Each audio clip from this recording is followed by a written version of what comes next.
in areas that are outside national security, with environment, economy, anything else, civil society gets to influence what the governors do, maybe even, pardon the expression, journalists.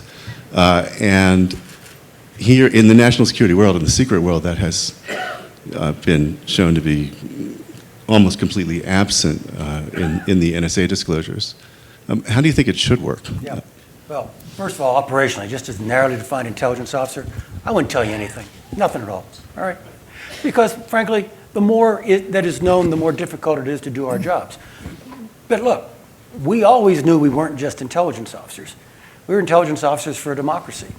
And you don't get to do anything in democracy without the broad consent of the governed.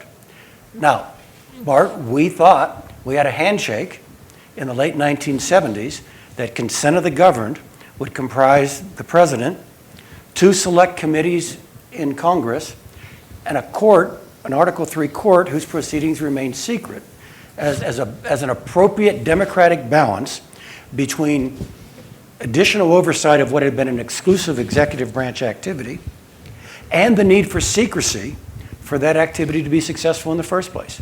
So that's the handshake we thought we had. It doesn't matter whether I thought that was a good or a bad deal. It's no longer the deal. Our popular culture no longer is willing to empower representatives with that much authority on any issue.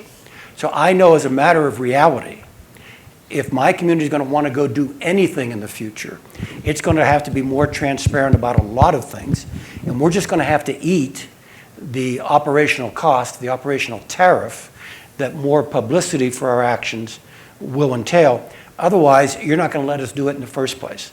So that's fine. But by the way, I need to make one additional point.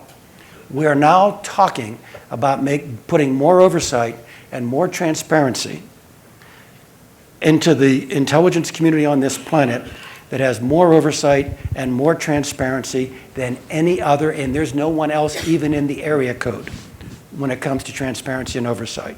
I get that, I understand. You just need to know that our line of departure is actually a pretty transparent line.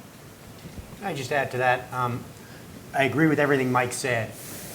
I don't think that the goal should be, realistically, if you want any security, to have equivalent transparency to the other public policy issues you discussed, whether it's healthcare or environment. There is no value in secrecy there. In the security intelligence world, there is some value. Now, how much there is, that's certainly a topic for debate. But transparency shouldn't be the goal in my view. Translucency should be. And those of you who are physicists know, translucency is allowing light to come through, allowing to see shapes, contours, understand the bounds of programs, but not seeing with granularity the detail of how these programs are executed and done.